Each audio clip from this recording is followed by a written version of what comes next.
firstly, this is the agenda for what we're going to cover in the next period of time. So as mentioned, I will be giving a brief project update on the Sizewell C project, where we're at, and potentially answering some of the questions that were submitted in advance to us from one or two of you.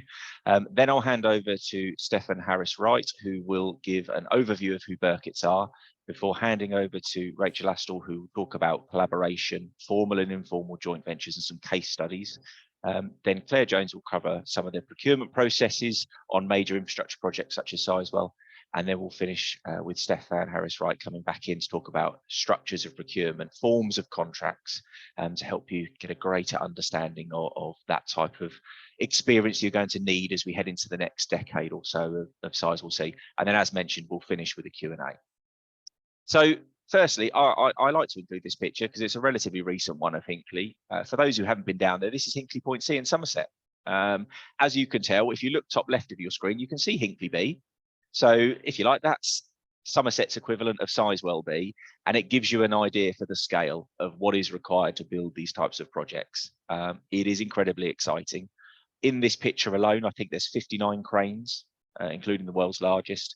And there's more cranes on this project than Birmingham and London put together. So it gives you an idea as to the scale of these projects.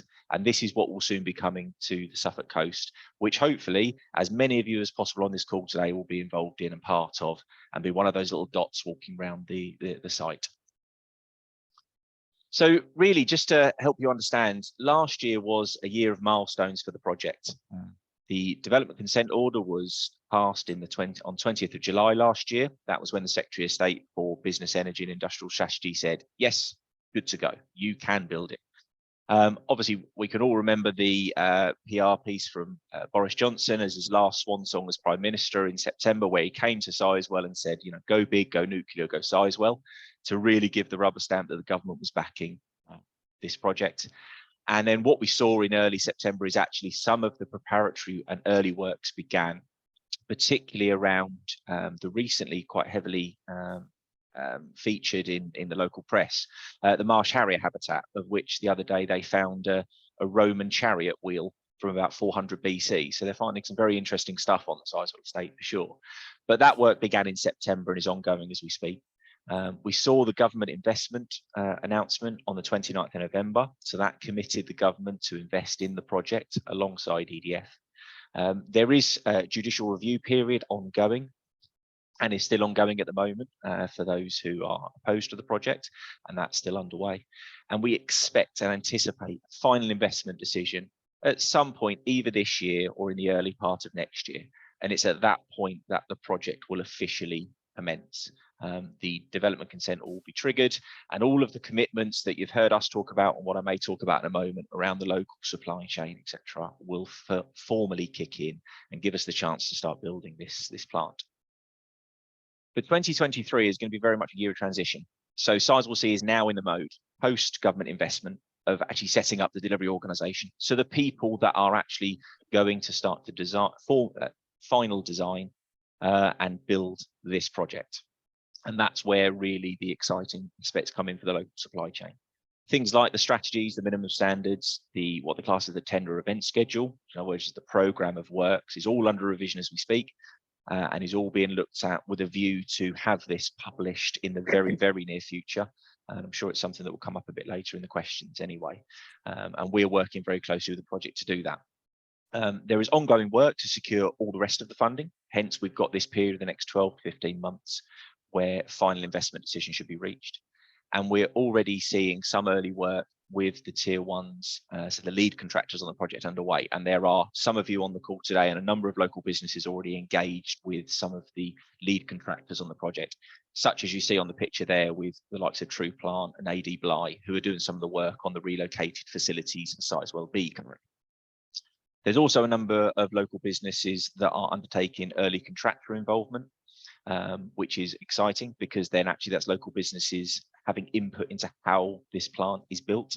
So whilst it's all about replication from Somerset, there is a lot of input going to be had from Suffolk and East Anglian businesses. And so we are anticipating that very soon we'll be holding a number of Meet the Buyer events, which will really give you as the local supply chain the chance to sit across a table and in the same room as the people making the decisions. We're working increasingly closely with our teams down at Hinkley Point C to understand the experiences they had and how to get that message across to you as the local supply chain. So really this year is the chance for us all to get ready for what's going to be coming. And just really as a reminder of the project, it gets described a lot as the ship in the bottle, and that is because unlike the lovely picture you saw of Hinkley, where it's a very large rectangular shape plot, Sizewell, because of the AONB, because of the likes of RSPB Minsmere and the areas of scientific interest, it has to be constructed in a very careful way. But obviously, as you can see from the diagram on the screen, a way that's not always necessarily easy. So logistically, it's going to be a challenge. But the aim to start is still some works will happen in 2023. Most will be like what's happening at the moment around ecology and archaeology, but we will see an increased number of works, certainly as we move into next year. And peak is still anticipated around 2028, where they estimate around 7,900 people will be working on site at that point.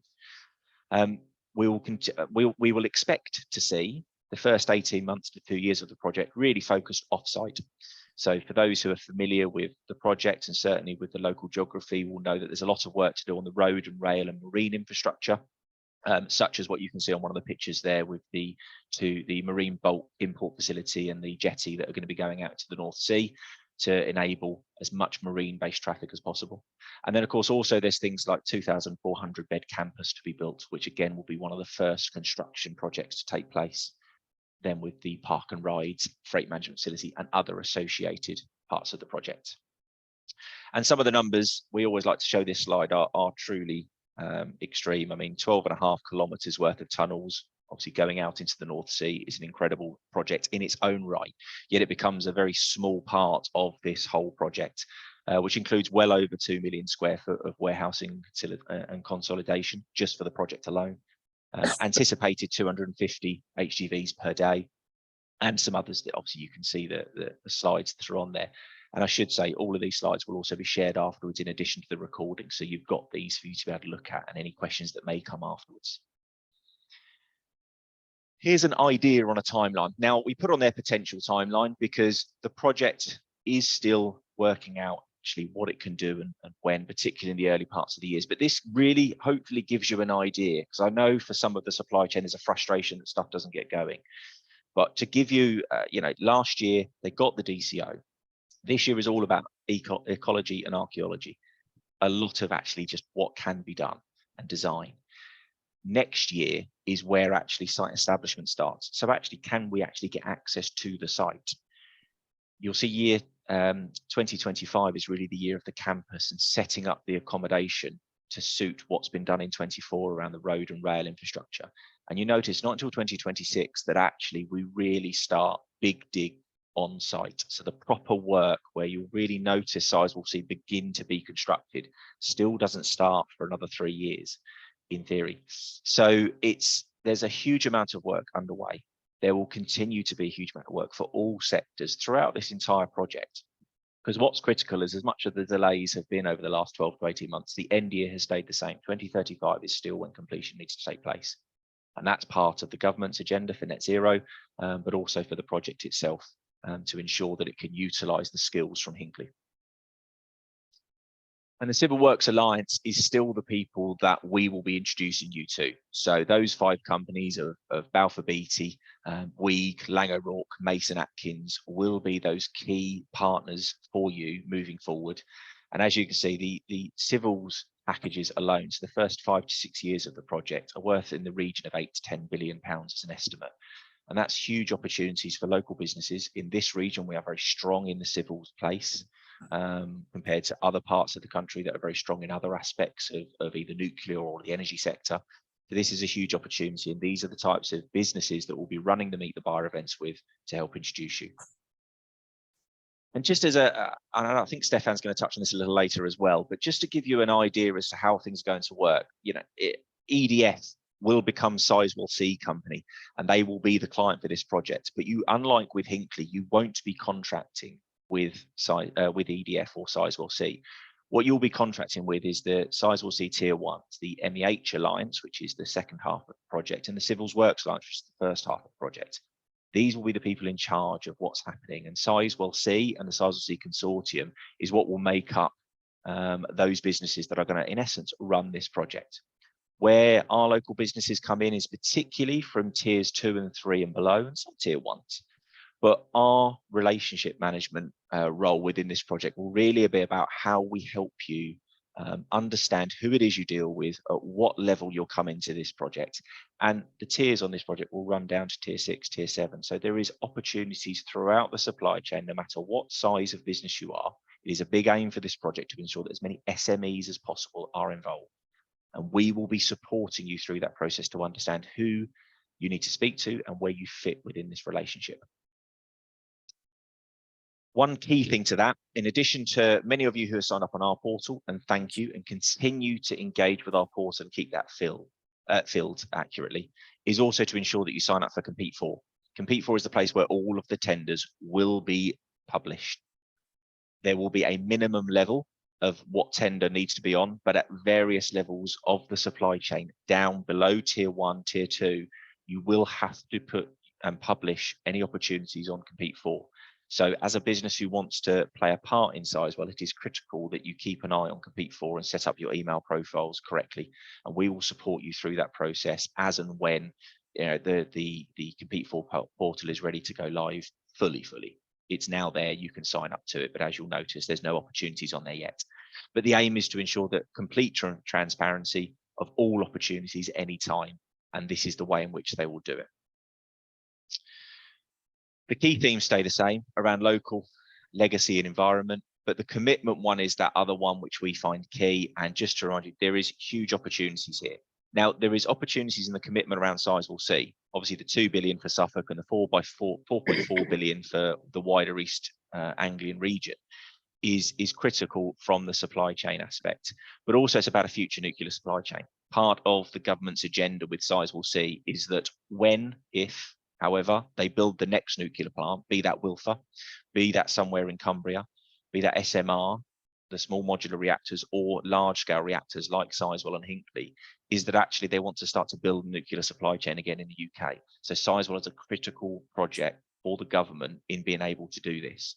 So therefore, the commitments on Sizewell, hence the regions for the commitments in Wales and the north of England alongside ours, is actually for the benefit of future projects as well. So being part of Sizewell really will give you a great insight and opportunity into other nuclear projects in the future. So as a brief of what we will do, we are still there to do the introductions and the recommendations to the Alliance and Tier 1s. I know sometimes it can feel like nothing's happening or things are moving very slow, but rest assured there is lots going on this project. It's all about time, and a project of this scale, 10 to 12 years, once it actually starts, is huge. So we will continue to utilize the info you give us on your portal to ensure that we're introducing you to the right businesses and the right tier 1s at the suitable time. We will help you understand the nuclear aspect of the project, particularly around safety cultures and practices, which are critical golden thread throughout this project. And that includes health and safety compliance, certain standards and requirements of which may be discussed today a bit later by our colleagues at Birketts. We'll also then help you with funding and training to help you as a business be able to do what you need to do to be part of Sizewell C. Obviously, collaboration and JVs is going to be discussed today because that is going to be a critical success of this project if businesses work together, but also supporting businesses with innovation. If you've got ways of doing things that no one's done before or that you think can add value to the project, we need to hear about them because we can, when the time is right, get them into the project to help them understand. And of course, we will run both portals, Compete For and Supply Chain, our existing Sizewell C Supply Chain website. So before I hand over to Tim Birketts, just to really summarize, the project is moving into delivery mode. There is an awful lot going on in the background. They are heavily recruiting into Sizewell C now to get the people in place to make the decisions, to be able to start to help you as a business play your role. The commitment's been made by both the project, by the government, by EDF, and so now is the time for us to start to get ready. We do have to be agile.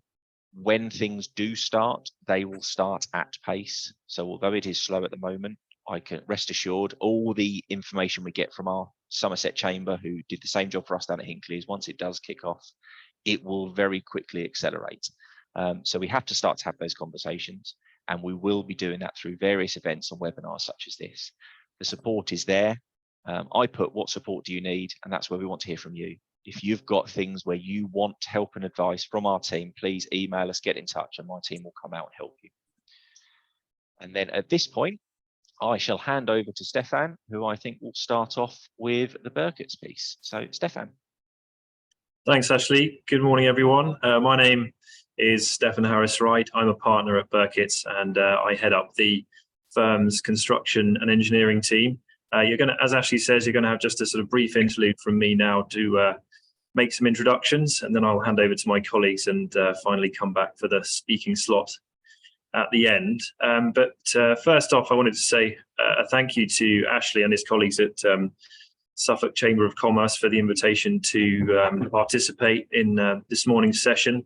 It's a real pleasure to be part of the discussion about what is clearly an incredibly important and exciting project for our region. So to make some introductions, I'm joined this morning by two of my colleagues.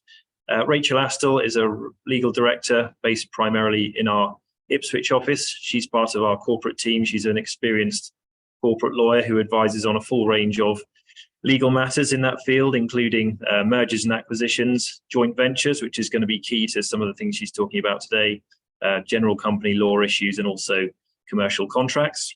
And Rachel and I are joined by our colleague, Claire Jones. Claire is a legal director in our public sector team, also based in Ipswich, and she's experienced in a wide range of public procurement matters, including procurement processes and also the kind of regulatory framework around public contracts and consortia bidding. So again, themes which are definitely going to come through in Claire's part of the presentation.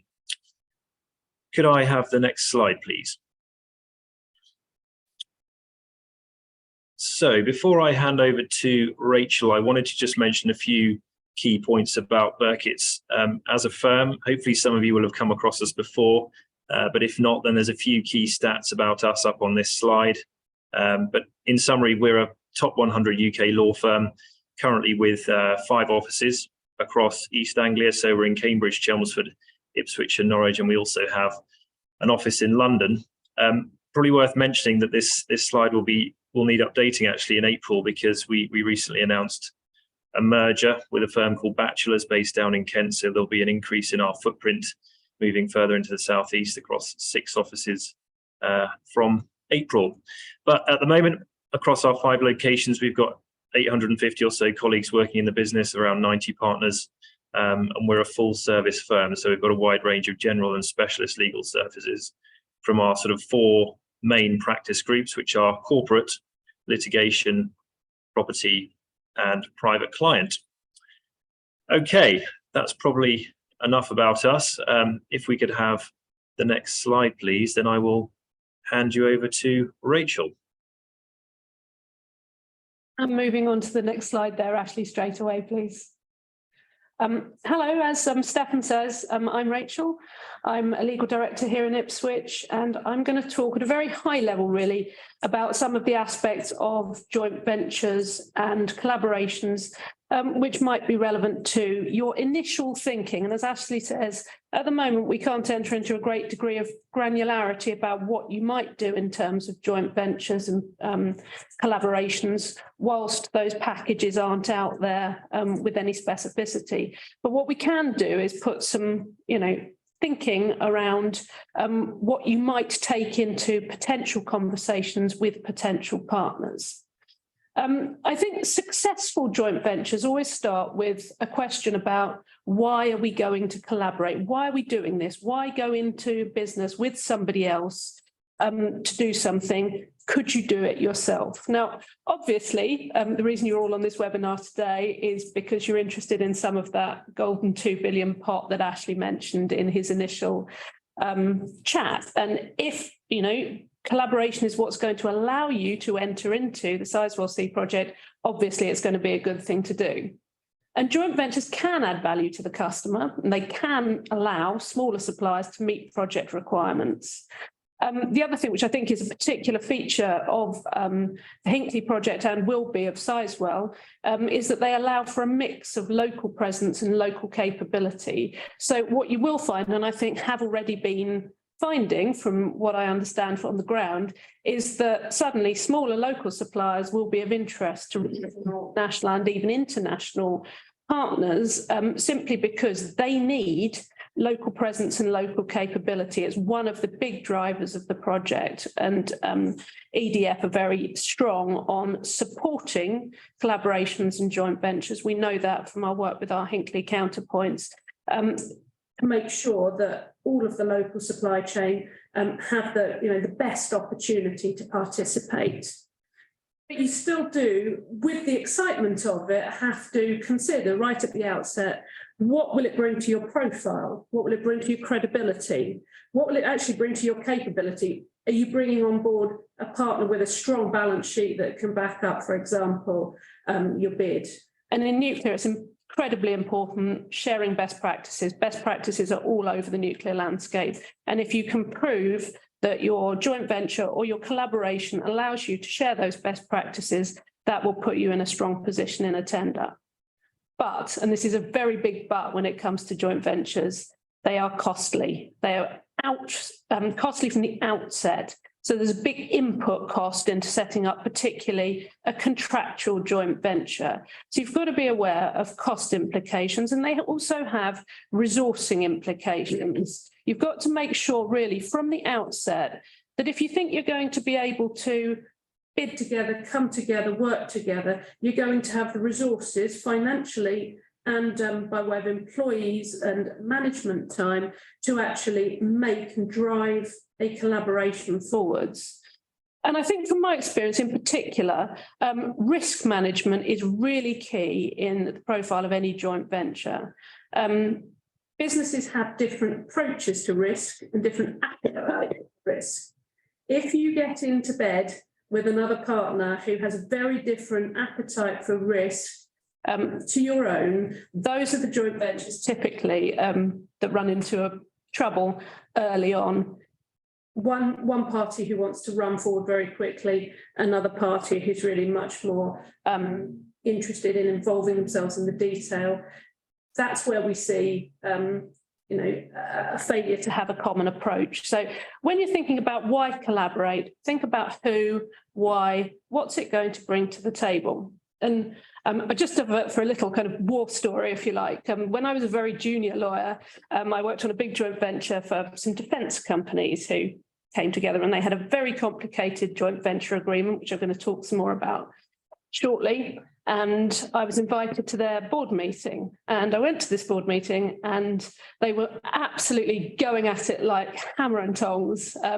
Really, they'd all fallen out completely. And one guy got out, stormed out of the room, and they all got out and stormed out of the room. And they had an independent chairman who was American. And I said to him, well, this is terrible. Is this what joint venturing looks like? You know, you all fall out and all storm out. And he just kind of smiled wryly. Together as a beginning, keeping together as progress and working together as success. And he smiled and he said, I think we have progress here. So, it really is a process. You come together and that's the beginning, but you've really got to keep it together and you've got to have a roadmap for that. And that's what you can really start thinking about even initially. Next slide there, Ashley, please.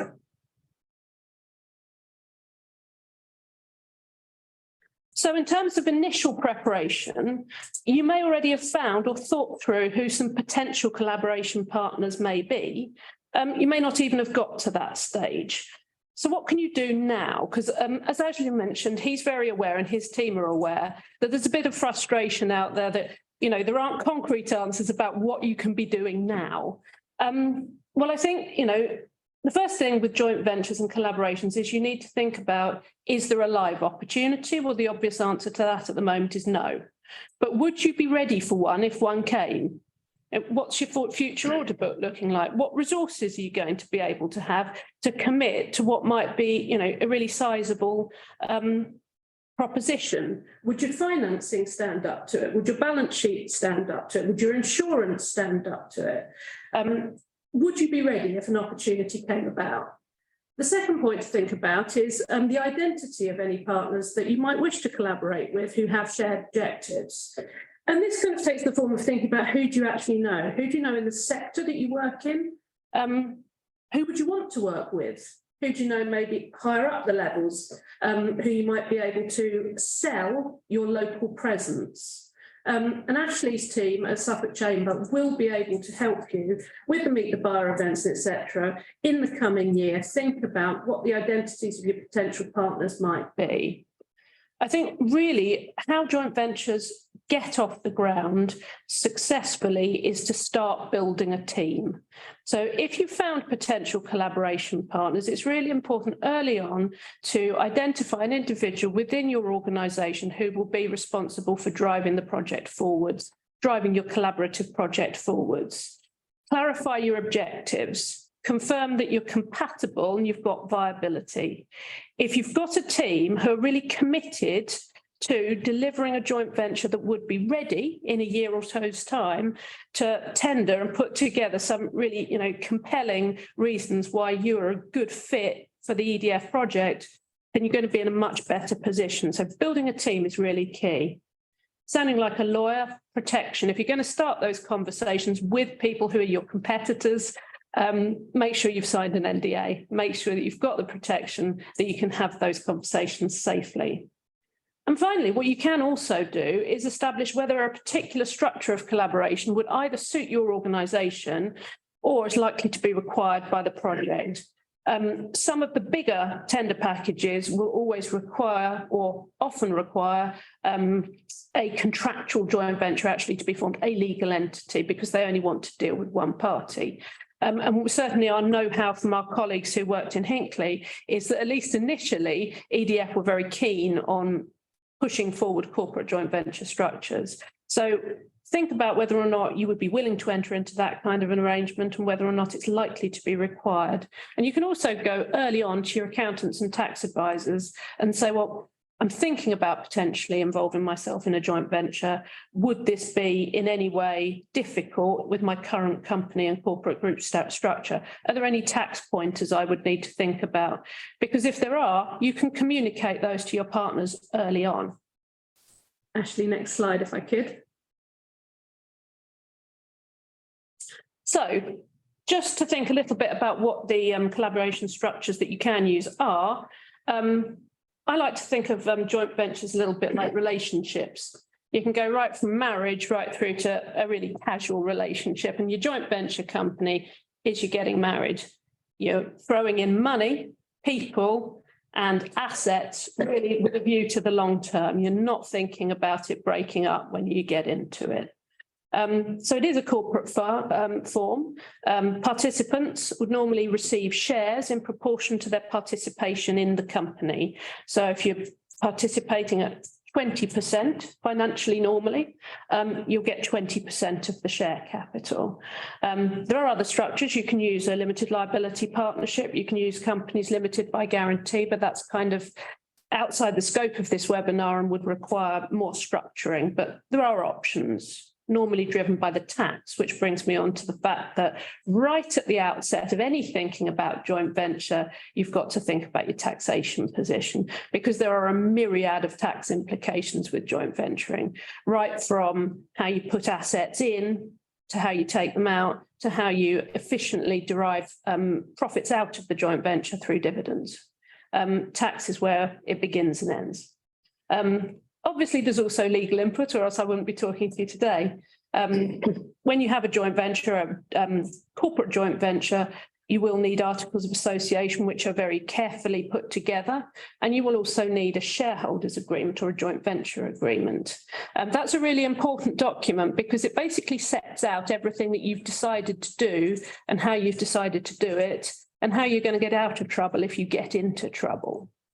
So with no particular order in this, first thing that we think about is how you're going to finance it. If you set up a company, it's got to have money. How are you going to initially finance it? Some capital. How are you going to finance it on an ongoing basis? If you tender for a contract, obviously in a big project like Sizewell, you've got to be able to deliver on it. So if you run into a cost that you've got to be able to meet, you've got to be able to get finance from your partners. Are you going to put that in? Are you going to formalise that? Who's going to contribute assets? Are you going to loan assets in? Are you going to transfer ownership of assets in? There are tax implications there. Importantly, really importantly, Who are going to be your directors? Will your top management have time to devote to being a director of a joint venture company? Who are going to be the shareholders? Where are you going to place this in your group structure? You need to think of these things from the outset. How are you going to retain control and protect smaller participants? Are there going to be things that your joint venture company can't do unless you've all agreed on them? Would you allow your partners to sell their shares if they needed to? And would that be permitted within the scope of the project? Normally not. Employees, are you going to transfer some employees into your joint venture company? There are TUPE implications there. And as things move along, I think my employment colleagues would strongly look to do another session in terms of the employment implications of joint ventures if we had sufficient joint venture activity in the region. Intellectual property with joint ventures is also very important. Are you going to license your own intellectual property to the joint venture to use as part of the project? And if the joint venture creates any intellectual property, who owns it? There's a fight going on already right there. And also going back to that board meeting that I attended, deadlock and termination, when you've all fallen out and stormed out of the room and you've really decided that you can't live together anymore, how's it going to unravel? Also on critical projects like nuclear, your joint venture arrangements will be carefully scrutinised to make sure that you are going to be able to deliver your portion of the contract. So your deadlock and termination provisions are going to have to be very carefully worked. You've really got to make sure if you're going forwards with a joint venture company that you're going to be able to commit to it, commit resources, people, time and the long term to delivering the project. So it's not to be entered into lightly. Next slide there, Ashley, please. But the advantages are that a joint venture company can own its own assets. I don't know if it's an advantage that it can sue and be sued, but it's a fact. It can contract in its own right, and it can benefit from limited liability, although many of the sages in the room will know that if it's a newly formed company, you're not going to get a big contract without the support of your participating shareholders. So the limited liability has limited implications, I would say. The disadvantages are all around cost. There's a big upfront legal tax and accounting costs of setup, but there are also costs of operation, just day-to-day operation, if you've got employees, payroll, those sorts of things. And there's also a big time commitment, not just in providing directors, but making sure that you can harmonise your existing business with what you're doing with your joint venture participation. And there's also ongoing publicity, which some people just don't enjoy. The registration at Companies House, the accounts and those pieces. Next slide, Ashley. So if you don't want to go forward with that level of formality, or if you don't think that the tender package which you're likely to bid for would require a contractual joint venture, there are less formal arrangements that you can enter into. There are cooperation agreements, which are contractual joint ventures, which my colleague Claire will speak more about. The only point about these is you don't set up a separate entity, so all the tax consequences that I touched on of a joint venture company are avoided. And that's why they're suitable for tenders sometimes, where it's really preferable that you don't have that level of formality, and particularly the permanence. You can only really unravel a corporate form by liquidation in the end of the day, and therefore the lack of permanence of a corporate structure does help. And finally, if you really don't actually want to do anything contractual, but you just want to participate in an alliance which allows you to leverage opportunities, you can just enter into a completely informal alliance or a gentleman's agreement. Those words normally make lawyers shiver, like trust. But those are all centred around sharing resources, referring work, building on the work that Ashley and his team are doing to really come together in a particular sector and drive forwards opportunities. And I think a lot of this is about how can the supply chain in the region best leverage and drive forward what is an immense opportunity for us all. Next slide, Ashley. So finally, I'm just going to chat through a couple of examples at a very high level again of things that have worked at Hinkley Point in terms of collaborations and joint ventures. Now, as I mentioned early on, EDF at Hinkley were very keen that joint venture companies were set up. They had one contracting party. Two of these that are real success stories I've referred to on the slide. So there's a company called Host 2 Limited. This was set up by 4 parties. What's really interesting and I like about Host is that they were not at all in the same sector. The shareholders in this company were not in the same sector. So you had a construction company, but also a laundry company. And one of the participants, really interestingly, is a firm of accountants. But if you think about it, it makes absolute sense that you've got a participant in that joint venture who's got all the financial know-how and acumen there to support the business. So they did have different skill sets. The company was set up with an ordinary share capital, so ordinary shares between the participants, and that gave them their percentages in the venture. And then they had alphabet shares, the so-called alphabet A, B, C, D shares, where they could get profits out in different amounts. So that's how it was set up. That's a very classic joint venture structure. And Host 2 were awarded an 8-year contract to do the accommodation, so one of the early parts of the contracting, and to build the campus accommodation.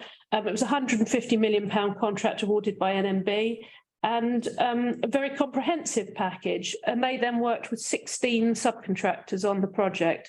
So you can see from that example how the supply chain does work. You'll have the tier ones, but then if you come together to form a good joint venture offering, you can actually take a really big chunk with you and then, be that person in the middle, which then is operating through to the subcontractors. But what you'll also find about Host, if you have a look on their website, which I have, is that this is not the only thing that they do. This has been really, really successful. They're a very slick company. They've got a lot of good marketing tools, and they've now got a lot of other opportunities outside Hinkley. It's not a one project wonder. They've been super successful, and it's a really good example. Another one which I think is really interesting is Somerset Larder. They got the tender for food and drink at the Hinkley Point project. And interestingly enough, actually, they came together at a Somerset Chamber Meet the Buyer event. So Ashley's, activities really, they do work. It's really important that you engage with that. So they came together at a Meet the Buyer event, and they were reacting for a requirement from EDF that they would only deal with one big supplier for the food and drink. They didn't want bitty supplies. And Somerset, much like Suffolk, is quite agricultural in its base. And they're very proud of their Somerset label and of delivering a product which is local and on their farm to fork commitment. And these companies, these Somerset-based companies, were very, very keen to come together and work together strongly to deliver a Somerset company which had the scale and scope that could deliver on the food and drink, the catering contract for Hinkley against national players. And it was really that unique selling point they had, that they were Somerset, that really drove their bid forward. Again, a corporate joint venture, necessarily so, and that was reacting to an EDF requirement, but an example of a super successful collaboration on the Hinkley project. Next slide, Ashley, there. Moving down from the corporate joint ventures, where I was talking about the formal alliances, an example of this, which I just wanted to share with you briefly, was the Somerset Infrastructure Alliance. Now, they were a contractual joint venture, so they had a formal contract in place as to how they were going to manage their affairs, because they had, a big chunk of the site operations. But it was civils, maintenance work, but some traffic management and plant provision. And I know, we've got some of those types of participants on the webinar today. Now, the interesting thing about this was a joint venture with Skanska, obviously a massive player, who formed this corporate joint venture, this non-corporate joint venture with 2 local companies, Forest Traffic Services, who did all the traffic management, and RK Bell, who was kind of civils. But they, again, different skill sets, different tiers, completely different profiles as companies, but came together, and it was local companies and local presence being of interest to a big international company to deliver an alliance which could tender going forwards. Final slide there, Ashley, please. And finally, just going back to the gentleman's agreement, really interestingly and completely different, the Advanced Precision Engineering Consortium at Somerset. This was the so-called gentleman's agreement. It was a group of high precision engineering firms. And these guys actually didn't come together in any way in a response to a potential work package. And they didn't want, any of the participants want to get into contractual joint venture arrangements for their own reasons. But they assigned a budget and a scope and a collaborative approach to sharing resources, to promoting each other. They shared inquiries, they had a logo, they referred work to each other, and they did a lot of work promoting each other to industrial partners. And they were really, really successful operating in this way. They were very agile. They hadn't got a joint venture in the middle of them, but it was really dedicating resource and time and collaborative effort, and it really paid off. And I know that the founder, one of the founders of the Advanced Precision Engineering Consortium, his one piece of advice that he gave when he was doing a speech about how the Advanced Precision Engineering Consortium had worked was make a start early. Make a start on your vision and what you want to achieve early, and make sure that you're driving forwards as a team, because there's a lot that can be delivered in that way. So I hope that gives you an idea of how some of the joint ventures worked at Hinckley, and an idea of where you might be wanting to take things or might need to take things in order to participate in the Sizewell opportunity. And on that note, I will hand on to Claire. Good morning, everyone. Ashley, could we just have the next slide, please, straight away? That's really great, thank you. Good morning, everyone. I'm Claire Jones, and I'm a legal director working at our office here in Ipswich. And I'm going to look in a high-level way at procurement. Could we have the next slide? I think I've got the right slide. There we go, lovely. When looking at procurement in the nuclear industry, it's worth starting by looking at the general regulatory environment. So as indicated by Ashley, so far Sizewell C has been designated under the Nuclear Energy Financing Act by the Secretary of State. And as part of that designation, the site will require a nuclear site licence, which attaches a number of conditions that need to be fulfilled. So, for example, condition 17 of the standard conditions requires the licensee to ensure that all of its management systems give due priority to safety, so that any actions or decisions taken do not have an adverse effect on safety. So the licensees must apply quality management principles to all activities that might affect safety on the site. The International Atomic Energy Agency also sets standards for the management of facilities and activities.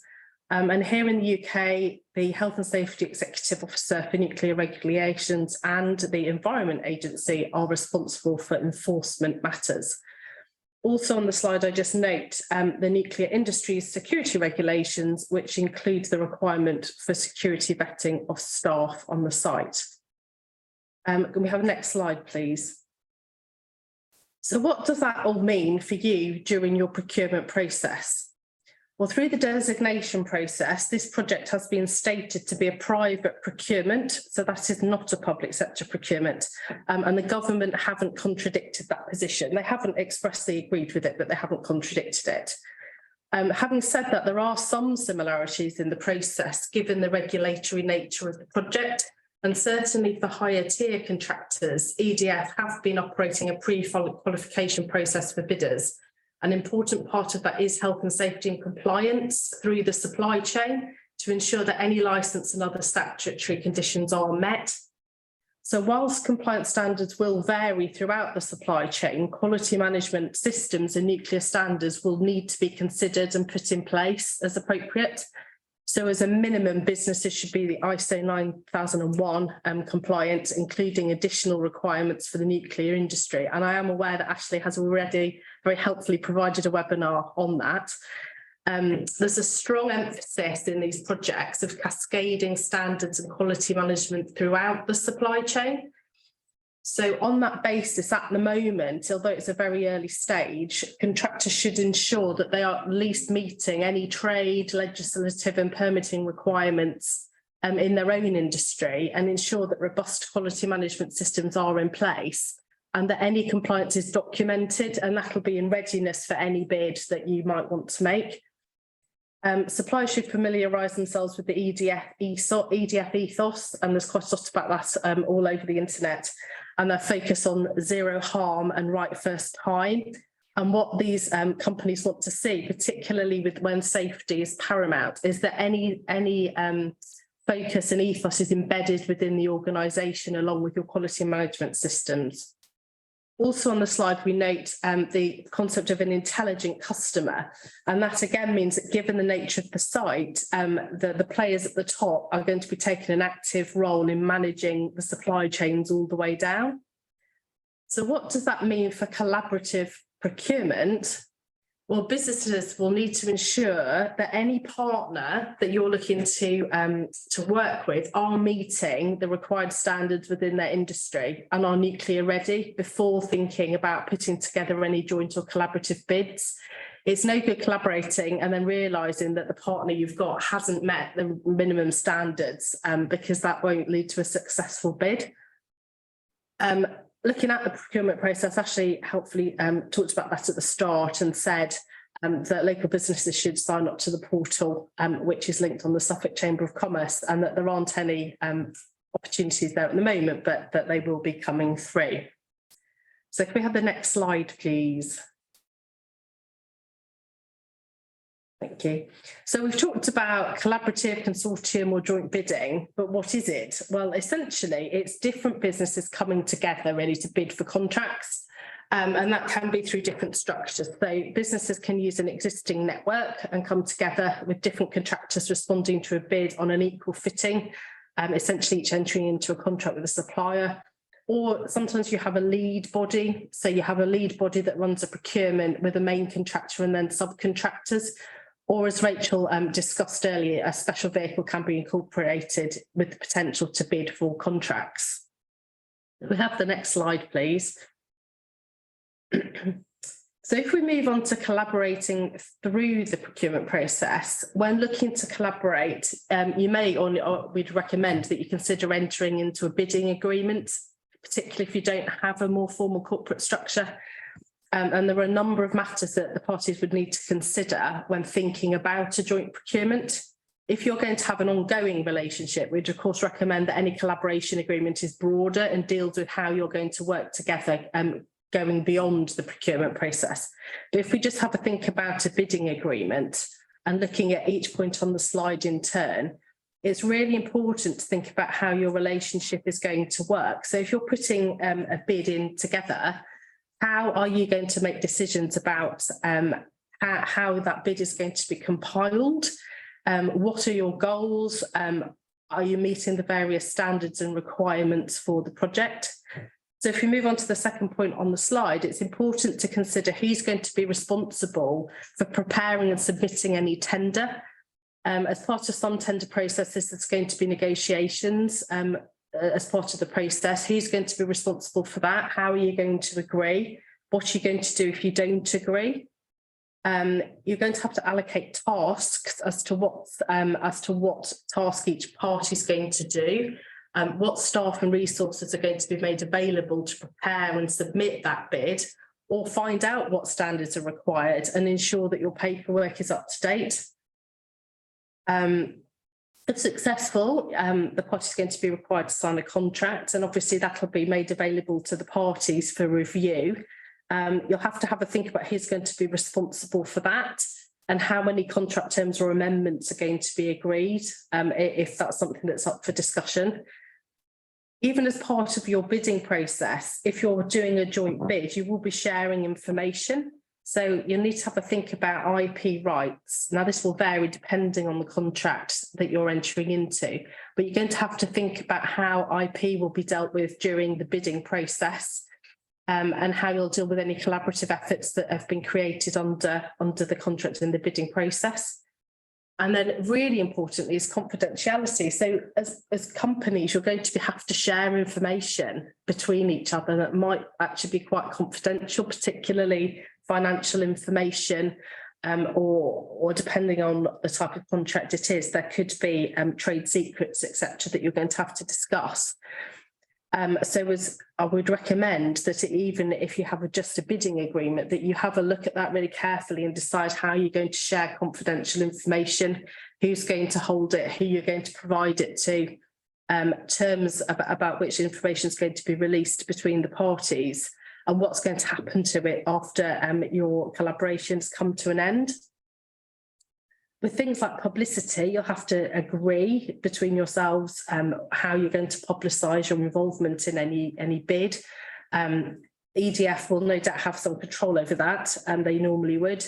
But again, you're going to have to decide a common way forward with things like publicity. And finally, and it's really quite similar to the things that Rachel talked about earlier in relation to joint ventures, but finally, you have to think about how you're going to exit any sort of collaboration you have, even just for putting together a joint tender. So what are you going to do if the bid isn't successful? Are you going to hand information back to each other? And if you are successful, do you need to think about having a more expansive collaboration agreement to deal with your relationship going forward? And of course, we would always recommend that you do put in writing some basics as to how you're going to work together if you're entering into contracts. We, of course, at Birketts are very happy to assist you with any of those matters in relation to your own particular projects. And I am really aware that this morning we are talking very generally, but as some of these opportunities come forward, I think some of these general points we've made will become more clear. And then sort of specific issues will start arising when you start thinking and looking around you to find some collaboration partners. So that was a little bit of a whistle stop to procurement. So that's the end of my section, and I'm going to pass on to Stefan, who will talk a little bit more about forms of contracts.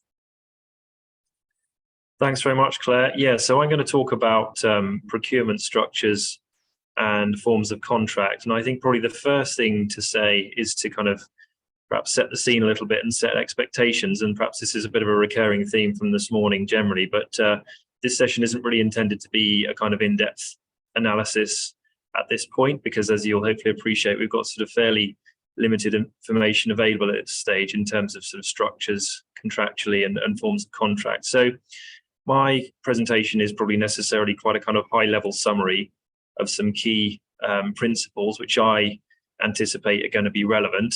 Now, I expect some of you will be quite familiar with some of the subject matter, but others might not. So hopefully you'll find this useful as a kind of introduction to some key themes that we're going to see washing through as more details of these projects becomes available. Could we have the next slide, please? So when I talk about procurement structures in this context, I'm really referring to the kind of contractual structures and the risk profiles that are going to be relevant to the construction and engineering works forming part of the Sizewell C project. So I appreciate that not all delegates will be kind of primarily involved in construction and engineering, but clearly at its heart, that is the sort of main drive and scope of the project. So I'm confident that this will be of relevance to most of you. But really, this kind of falls into several key categories, and this is something which Ashley touched on in his introduction. So there are a number of different sort of categories of project, I suppose, within the overall scheme, and just to sort of highlight a few of these now. So there's the projects which are referred to as the associated developments. So these are the sort of phases of work which are ancillary to the main development itself, and those include things like road and rail infrastructure improvements, park and ride facilities, there's a freight handling facility, and also welfare and accommodation provision. And in addition to that, there are the other sort of core aspects of the overall scheme, which are the enabling works, earthworks, tunnelling and marine, and also main civils. And, you know, we're talking clearly big numbers around the sort of contract values here. So as Ashley mentioned, all of this is anticipated to add up to in the region of sort of £8 to 10 billion in terms of overall contract value. Could we have the next slide, please? So what are the key considerations for procurement structures on a construction and engineering project? Well, I suppose inevitably a huge amount of time and energy is no doubt being spent by the ultimate Sizewell C client team and also the alliance to try and decide and plan what structures are going to be most appropriate for this scheme, both at main contract level and washing through the whole supply chain.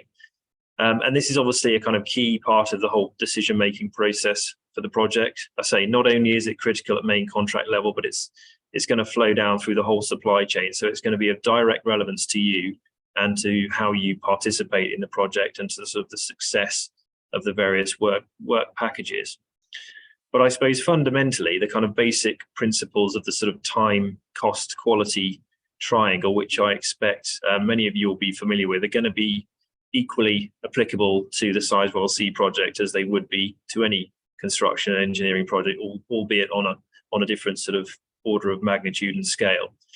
So the client is going to have to ask itself, what are the key kind of drivers for the overall project or for a particular works package? And I suppose once those key drivers are established, that's going to influence clearly the choice of approach. And there are several options available. And I wanted to just summarize some of those for you here. So the first one to touch on is a traditional structure. So where you have a single main contractor, and this is perceived as being a good choice where quality is a key driver. So there's a sort of couple of sub options underneath the traditional approach. First of those is a pure traditional structure where the client retains responsibility for the design through appointing a team of professional designers, and the contractor is just responsible for carrying out the works. And this approach is quite common on lots of sort of pure engineering projects, such as things like road schemes. A sort of subset of traditional, the other option here is a hybrid traditional, whereby you have traditional with contractor design elements, so making the contractor responsible for discrete items of design, but not the overall design itself. Another common choice of procurement structure is design and build, which I'm sure lots of you will be familiar with, where you have a single main contractor responsible for the whole of the design. This is really good for cost certainty because the contractor normally is responsible for everything, but it's perceived generally as being sort of less beneficial for quality because the design starts out as quite high level and the contractor develops that in accordance with some quite often quite sort of high level output based requirements. The other option I wanted to mention was construction management. So this is different to the first two. So you don't have a single main contractor, but instead the client appoints multiple trade contractors and they're responsible for discrete sort of elements of design and works. And this is a kind of flexible structure for clients because it allows them to start work on certain packages before necessarily all of the design is complete. It's also beneficial from a cost standpoint because it removes an element of overhead and profit which would otherwise be paid to a main contractor. On the downside, it can be sort of less predictable on cost and program because the client's managing these multiple contract packages rather than just one. So those are the sort of three kind of most common structures, I would say, and I would be surprised if we don't see those or a version of them being deployed on elements of Sizewell C. There are others available like management contracting and alliancing, and early contractor involvement is something that I know is used on Sizewell and was mentioned by Ashley earlier on. So it kind of remains to be seen a little bit which approaches are going to be deployed on Sizewell C, but clearly there are going to be significant kind of project specific requirements that are going to influence the outcomes. So parties are going to have to be alert to the different structures and the risk profile of these, and particularly how you manage this through your own sort of supply chains. Could we have the next slide, please? So still on the subject of procurement structures, I suppose this is a slightly more basic version of Ashley's slide earlier on, sort of describing the supply chain levels. But I suppose the key thing to note here is that inevitably there are lots of layers to the kind of contractual matrix, more than might be the case on a kind of conventional construction project. So think about where you fit into the contractual chain. I suppose naturally the kind of upstream contract and structure is going to probably be dictated to you, but consider what the most appropriate form of contracting will be for your downstream suppliers and subcontractors. And I suppose one thing that's going to be interesting to see is the degree of influence and choice that you have on your downstream contracts, or whether your contracts that you're appointed under include prescribed forms of subcontract that you're required to use. But as you'll appreciate, it's going to be key to ensure that downstream contracts are back to back with your own contract as much as possible, but also there's going to need to be a balance. So query if you're going to be able to push all of the risk or the majority of the risk down the supply chain.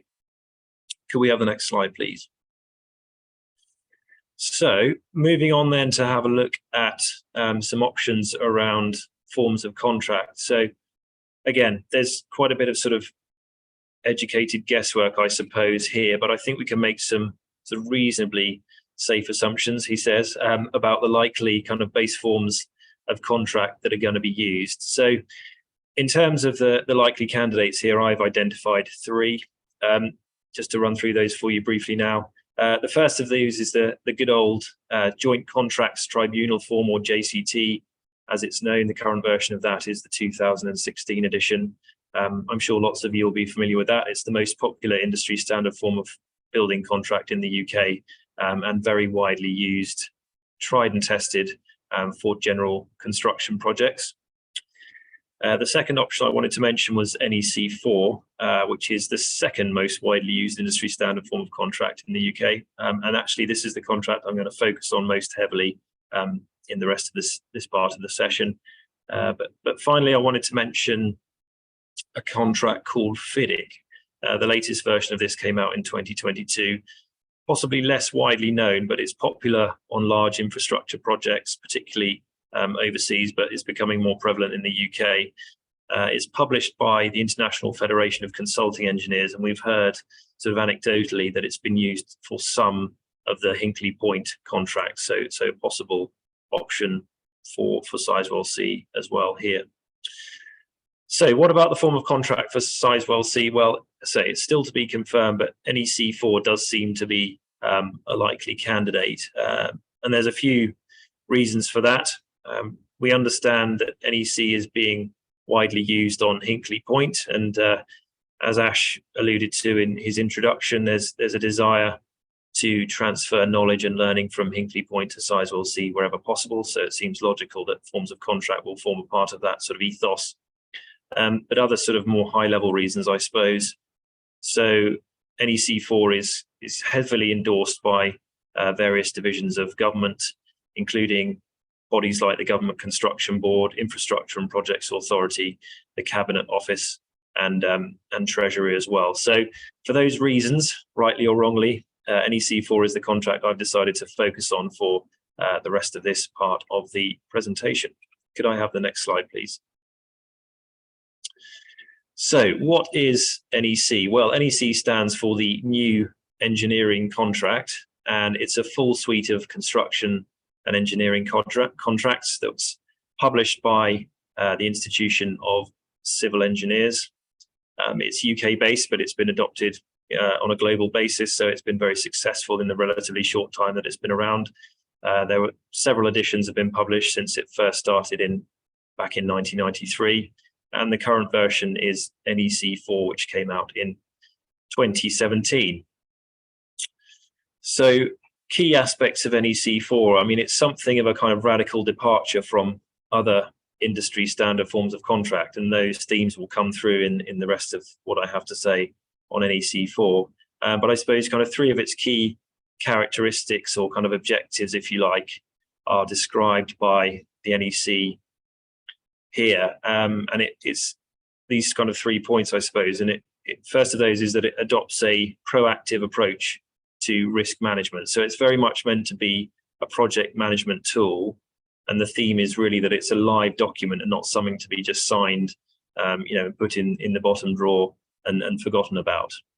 So it relies on open communication between the parties. It's very much a collaborative contract, and this is a sort of running theme throughout. It's trying to avoid disputes and manage risks as they become apparent in a proactive and collaborative way, and also willingness to work together to solve problems. And I suppose those sort of objectives are only really achievable if the parties kind of fully embrace the whole sort of NEC philosophy. It's very meant to be collaborative and open. And actually, one of the first clauses in the whole contract states that the parties will act in a spirit of mutual trust and cooperation, and that's a theme that runs through the whole contract. So NEC4 is designed to be used on any construction and engineering project, so it's meant to be very, very flexible, or also term service arrangements. So if it's a maintenance type contract, it can, there's a form for that too.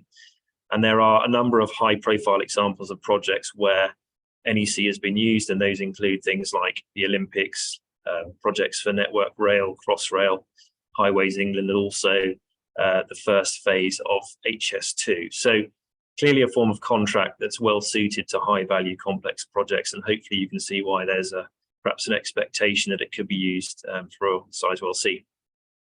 Could we have the next slide, please? So I mentioned that NEC consists of a full suite of contracts, and this is apologies, a slightly busy slide, but I just wanted to make the point that there are numerous different contracts within the overall suite, which sort of plays to that theme around sort of ultimate flexibility of the overall package of contracts. I'm not going to go through all of these in this session, you'll be pleased to hear, but I just wanted to highlight a few key ones. If I could have the next slide, please.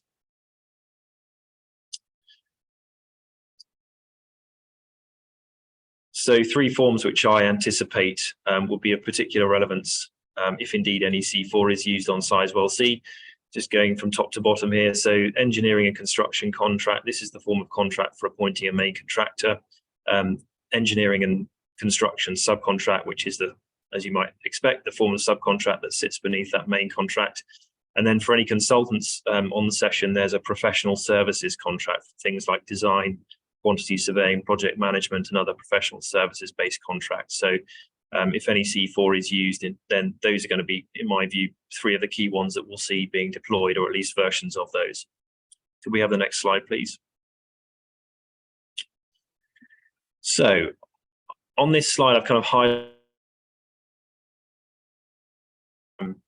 and like any contract, it's made up of a number of kind of different sections, but a characteristic of NEC is that it's got various different options, and again, flexibility is a real recurring theme here for being usable on a wide range of different projects. But just to sort of summarize for you briefly how this works, so there are the core clauses, so these are the sort of central clauses of contract that apply to all the different versions of the NEC form.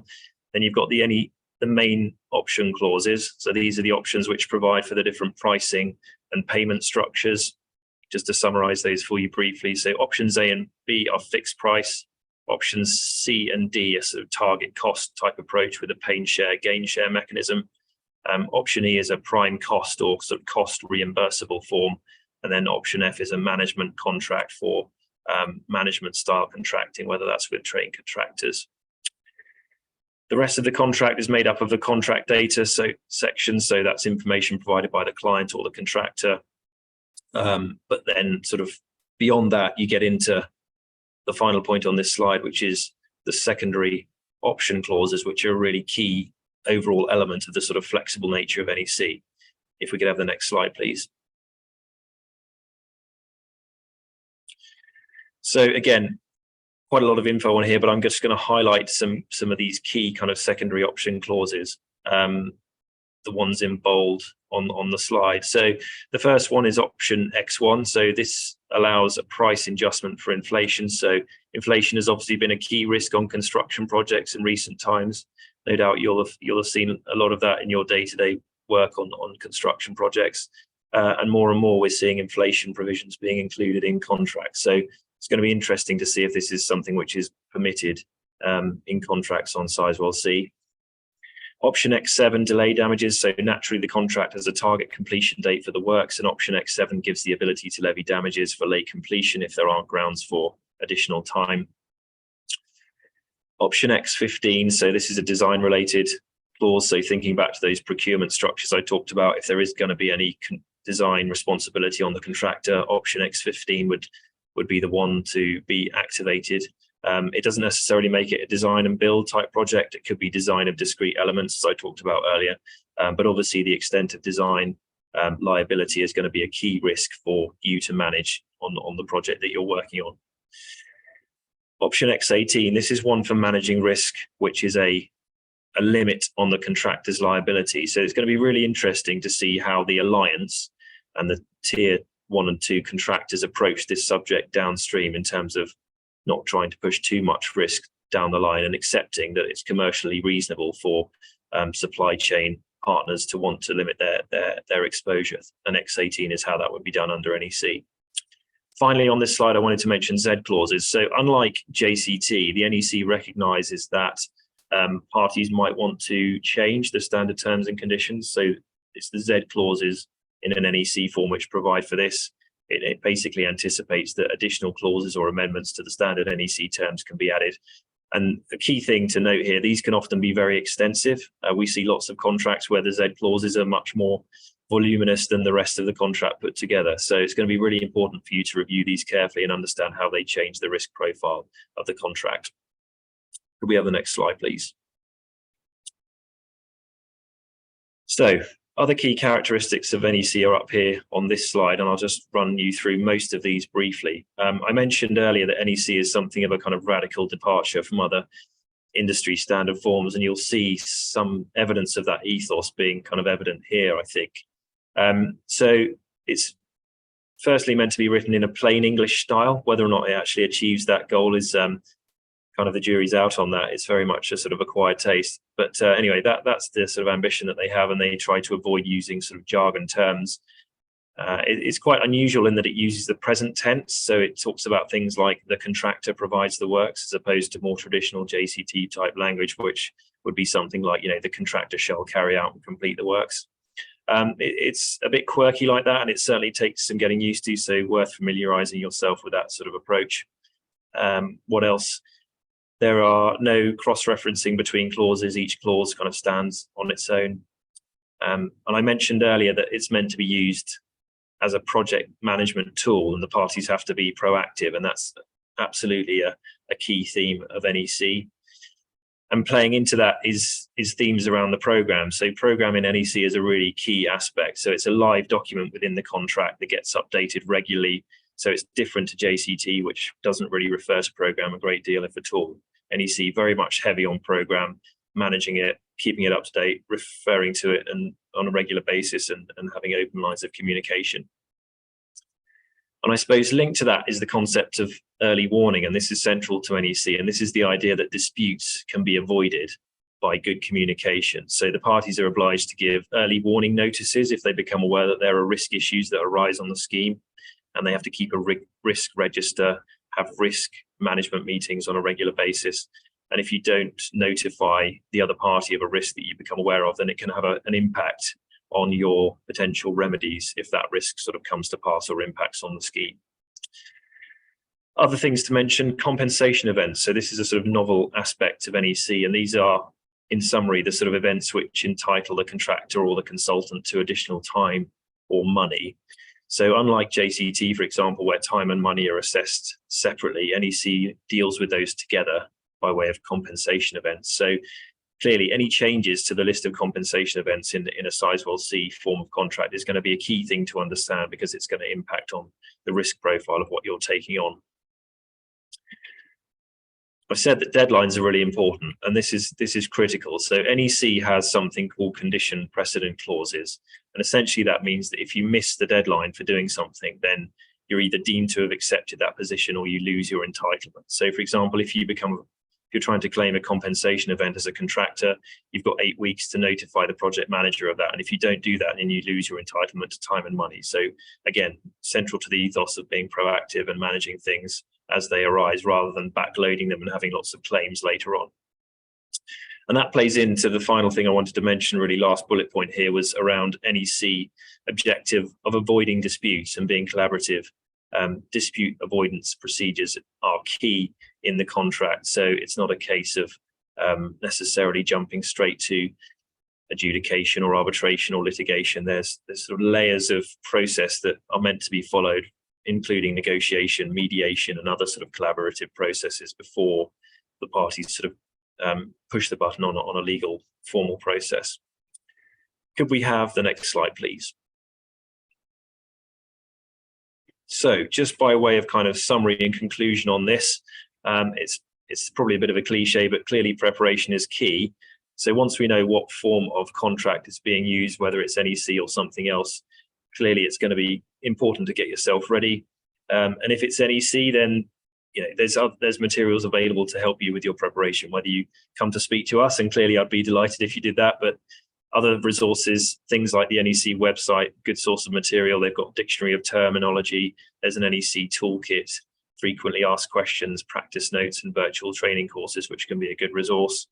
And I suppose if it wasn't obvious from the things I've already been saying, really want to drive home the fact that NEC is meant to be a live document. So say, don't sign it and put it in the desk drawer. It's really something that you need to refer to regularly and comply with in terms of the processes. And also it's quite an administratively heavy form of contract. It's really important to understand the key principles around deadlines and conditions precedent, the point I made a moment ago about making sure you understand when you have to do things by and meeting those deadlines. Okay, that's it from me. So I think it's time for me to hand you back to Ashley for the Q&A. Mute myself. Hopefully I'll look for a nod or a thumb up from one of the other guys to let me know they can hear me. Well, they're smiling, so so perfect. Thank you ever so much, Rachel, Claire, Stefan. Really, really helpful. Huge amounts of points. I've scribbled loads down, which is always good. And quite a few questions coming through as well. So what I'll do actually for simplicity, before I go to some of the ones that are pre-submitted, there's a couple of questions that were very relevant to the conversations come through on the Q&A that I held out for the end. So first one, which I kind of guess I can answer from Jim Howe, which is when will the supply chain have the opportunity to discuss capability and supply chain requirements with the alliance? Basically, I'll put this in my simple language, so apologies if this isn't particularly formal, but the Civils Alliance is currently sat around a table kind of working with each other to plan this entire project through the civils phase. They're currently undertaking cost estimates, and some aspects of the local supply chain are supporting them doing that. But the aim is within the very near future, and we're hoping it's weeks as opposed to months, that there will be a clear timeline of opportunity and when the project's going to start to take place. What will happen as a result of that is then we will, as the Chamber of Commerce, will be able to identify which member of the alliance is key for, in your example, Jim, who you need to be speaking to. Or if it's multiple, then multiple. But the whole concept of the alliance is that actually if you end up having a meeting with Mace and your information you're giving to them actually is relevant to Balfours and Langs as well, is that it will be shared with Balfours and Langs. So if you happen to have a meeting with any member of the alliance, they are there on the Sizewell project to actually represent all 5 of them as well. But the key will be through our events, but also through our supplier long listing that we're doing as we speak in certain areas, particularly around ecology and some of the survey work that's going on, that actually we will be supplying that information direct to them. And then in some examples, we're already getting them where they're actually proactively engaging with local businesses who maybe can support in some of the design or planning works. So very soon is the short answer, Jim. It's just going to take a bit of time for the alliance to get themselves in place alongside the client to be able to do those. One question, and Stefan, I'll come to you on this, and appreciate if you can't answer it in full, because I think some of this may be quite Sizewell specific, but from Laura, there was, will there be a minimum level of public liability, assuming PL is that, so apologies if not, requested? It says we're an engineering consultancy and would be looking to offer design services. Or will that minimum level of public liability vary dependent on the nature of the project? Okay, thanks, Ashley. Yeah, good question. So PI, if it's professional indemnity insurance, possibly that's being referred to in the context of design, I think it might be that. So yeah, it remains to be seen. I don't think we have sort of much visibility on that at the moment, Laura, but yeah, you'd like to think that there will be, a common sense approach applied, and clearly the professional indemnity insurance market has become a very kind of challenging space over the last few years, partly because of Grenfell and a number of other sort of kind of global pressures that have been impacting on the insurance market. So yeah, I'd be surprised if the sort of upper echelons of the sort of key stakeholders on Sizewell C don't apply a sort of common sense approach and require PI insurance to be provided at a level and on a basis that's kind of appropriate for the level of risk that that particular consultant is responsible for. Stefan, what I'll do, especially now down what it actually was, so apologies. I'll also look into that, Laura, with the project itself, and look into the experiences from Hinckley with that as well. And so I'll feed back directly, but also via the sort of published Q&A that we'll do as part of the video once it's on the website. So yeah, I'll come back to you on that with a bit more detail, should I be able to find it nice and quickly for you. Darren asked a question actually to do with the NEC contracts. On other projects, there are heavily amended NEC4 contracts, which potentially has taken away the spirit and purpose of an NEC contract. He's used examples of X1 and X2. Now, before I ask Stefan to answer that, what I know from speaking to the project, there is a push for NEC. And that's particularly, and I think Stefan said it, but that whole basis of the ethos of working together.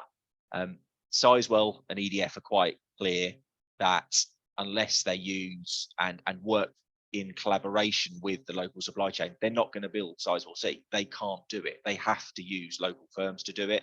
And so there's no point, I won't use the terminology that's used, but annoying the supply chain through overzealous contracting and terms and conditions, that actually there's got to be a collaborative approach. So I don't know the answer to this myself, and I'll let Stefan expand a bit more. But again, it's something I'll certainly look into trying to establish for you. And certainly as we go through some of the Meet the Buyer events, I'd expect this to come out much clearer. Yeah, absolutely. I mean, it's going to be really interesting to see. I mean, it sort of plays into the point, Darren, your question about the sort of Z clauses and how much parties in this project are looking to kind of amend the risk profile away from the standard position. And I, sympathise with you. I've seen lots of contracts on private schemes where NEC is used, and as you're alluding to with your question, yeah, you end up having a set of Z clauses that is, 3 or 4 times the length of the rest of the, standard conditions, and so it very much moves away from the kind of spirit and the ethos. But hopefully, we won't see that here. We'll just have to wait and see what sort of contracts come through. On your point about X1 and X2, so price adjustment for inflation, and the ability to apply for a compensation event for changes in law. Yeah, those are things which have definitely come to the forefront of the minds of parties on construction schemes, as I'm sure you'll know, in recent times, just because of the sort of volatility in the marketplace. So we'll certainly be, I don't have any firm answers for you here, I'm afraid, but we'll, certainly be watching that space to see what comes through. Perfect. I think Miles has put a couple on, and I kind of think I think it was answered, and he's maybe also answered it himself as well. But just to confirm, can you apply NEC4 methodology to a service provision based contract? Well, I think that was on one of your big lists, wasn't it? That there's aspects of NEC4 that are service provision and professional services based. Yes, that's right, Ashley. So within that sort of that one of those busy slides where I listed out all the different sort of sub forms of NEC, there are clearly some which are kind of core construction engineering, but there are others which are service related. So it depends a little bit what you mean by service. If we're talking about sort of professional services in the context of quantity surveying, project management, design, and so on, then absolutely that would be something that would fall squarely within the sort of ambit of a professional services contract on NEC4. If you mean sort of kind of soft services around sort of maintenance and that type of thing, again, that would be something which NEC4 could cater for, probably through the term service type contracts. So yeah, there are options available for that too.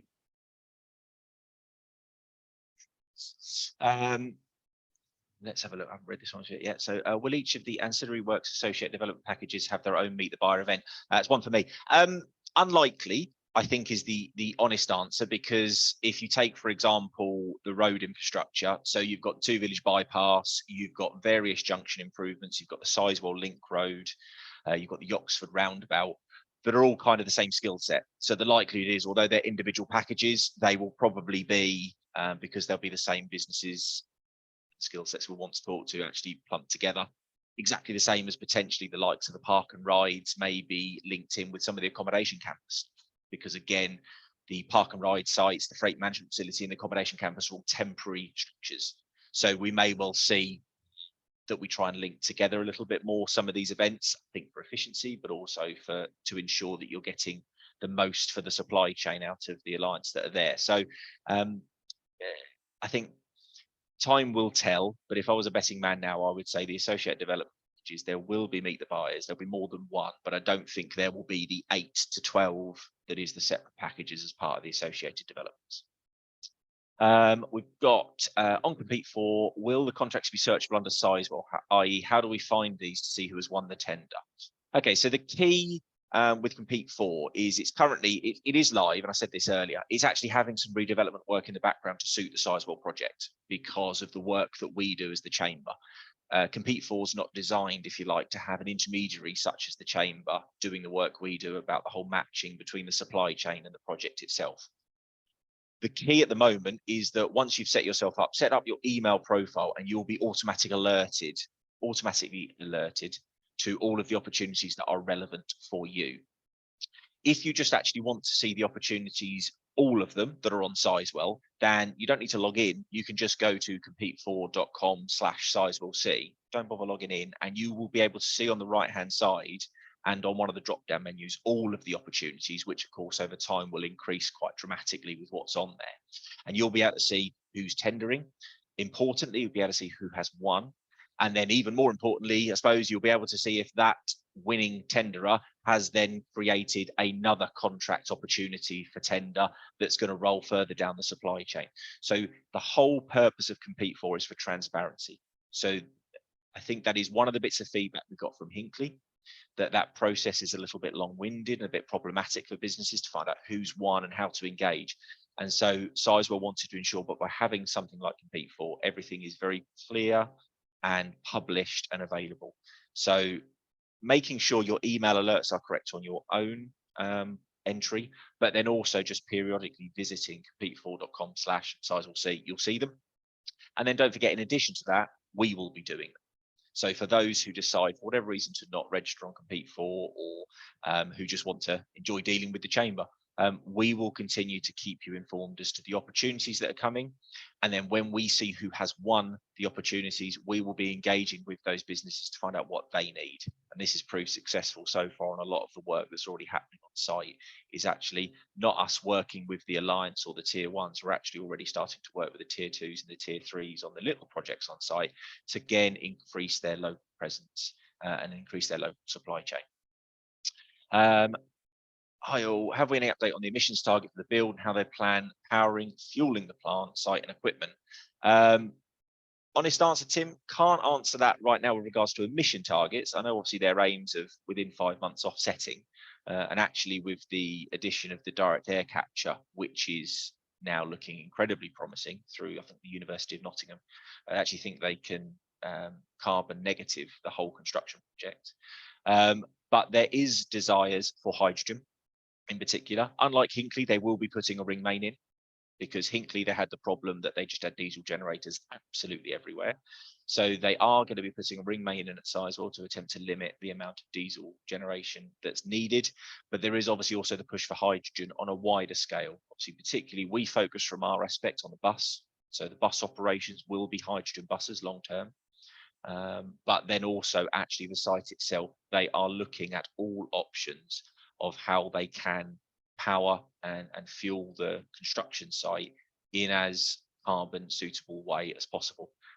So stay engaged with that. And if you are, which I believe, Tim, you guys are, if you're a business that has alternative solutions, particularly for power generation, then coming along to those Meet the Buyers. And if maybe you attended our last Meet the Buyer that we had for early civils in September, you know, staying engaged with those contacts from the alliance that maybe you had to ensure that they remember where you are. I appreciate, I think it's been said a couple of times, it can sometimes go very slow, but equally, you know, there are many hundreds of companies wanting, well, many thousands actually, if you look at our database, wanting to work on this project. And for the alliance at the moment, there is an awful lot going on. So actually little reminders from you, if you're already previously been engaged with one of the alliances, is actually quite critical, and we would always advise this. And will this, oh, nice easy one from Laura, thank you. Will the Suffolk Chamber of Commerce advise us when Meet the Buyers are on? Yes, we will. We will do it via social media. We will do it via email. We will do it via every means possible. The key with this, as we always say at every event, is make sure your portal entry with us at sizewellcsupplychain.co.uk, make sure it's accurate, both on the contact details, and you can put multiple people on there. It doesn't have to just be one person, but also on your skill sets. The amount of time we meet businesses, go out and have a tour of their site or wherever it is, and then we go back afterwards and look at their portal. And we are very guilty in this region of underselling ourselves. We have some brilliant companies. So please make sure your portal reflects the skills that you have, because some of these meet the bar events might be quite specific on the sectors at which they're looking to talk to. And if your portal entry doesn't reflect those sectors, then of course we won't be inviting you. So it is critical to make sure you spend a little bit of time on that where you can, please. There was huge amounts of other questions, some of which I will do a couple of the submitted questions, but I do appreciate there is a couple of others and we won't have enough time to get through them all. But as I said, we will make sure all questions and answers will be published afterwards. But a couple that were very specific for Birketts, so I'll let you guys decide who wants to answer these. But if we agree to bid for work jointly, will we have different contracts with a supplier, or will we enter a joint contract? I don't know, maybe because contracts fair, possibly. Yeah, I can answer that one. It's one of these things where it will very much depend on the type of opportunity which has been advertised and the type of way in which you've decided to bid. So I think, as we've been talking about, it's really key to get in early, to think about the sorts of lots that are going to be coming up, and have a think about how you might structure any joint bid at a really early stage. And I think all of us have been saying the same thing. I think planning and early engagement is really key, and getting advice at an early stage if you need it is key to any sort of collaboration. Thank you, Claire. Another one actually was NEC related. I know we've just had a few chats. I think it's probably linked. To what extent will we be able to negotiate the legal terms on contracts, particularly things like the Z clauses on NEC contracts? Yeah, interesting point. And clearly that's going to play out over the coming months and weeks and months, in terms of seeing the approach to the procurement that the upstream parties are taking. And, you know, Claire might have a view on this, but yeah, if it's a sort of more restricted type procedure, then there wouldn't be the ability to negotiate really very much at all. Clearly, if it's negotiated, then everything's up for grabs. But possibly what we'll see is a bit of a hybrid approach. I would like to think that the sort of upstream stakeholders will recognise that it's not really feasible just to sort of take a totally restricted approach to things and expect the whole supply chain just to take all of the terms and conditions on the chin without the ability to kind of make project specific changes basically for the risks on a big given works package. So yeah, we'll have to wait and see a little bit on that one. I know there was what was one of the other questions that I think we got submitted early? A concern more, I think, more than anything else is raised. You know, was there any guidance with respect to micro businesses and navigating the tender process? We all want a share of the work from Sizewell C, but the vibe can sometimes be that only larger businesses get involved. I mean, I suppose, look, the proof is going to be in the pudding, and the chamber wouldn't be involved if we thought for 1 second it was only going to be the big boys. The word from EDF, from Sizewell, is that they are 100% committed to ensuring that the smallest of SMEs will be involved in this project. The key is going to be, you know, as an SME, maybe with only a couple of people and only a modest turnover, but something quite special. Are you likely to be tendering for something on Compete For? Probably not. But that's where the relationship with us to help understand what it is you offer, and then working out at what point you need to be introduced into the supply chain and who in particular you need to be introduced to, is going to be critical. But I can stress it will not just be large and medium-sized businesses. And actually, the examples that Rachel gave earlier of Host and Somerset Larder should give the evidence of that. Okay, they joined forces to create something bigger, hence the whole purpose of today with the collaboration message, because those small businesses working with other small businesses naturally become something much larger. But in particular, the Somerset Larder example, that was very small independent businesses that got involved in creating that. And of course, that story just grew and grew. Obviously, it became Southwest Larder because they started supplying outside of Hinckley. And as I think last year got bought out by an international organization. So as something that, as they always joke about, became a conversation in a pub after a Chamber of Commerce event, is now just being bought by an international organization, what, 6 years, 7 years down the line. So, and Host is obviously another one, again, the example of a few local smaller companies coming together. They now run multiple hotels around the UK. So these can become something, and the eagerness and the determined nature of this project is to take small businesses and help them make the most of it. And think of that commitment slide I showed earlier with the other nuclear projects that are happening. Again, this is about small businesses learning on Sizewell so that they can take on other opportunities.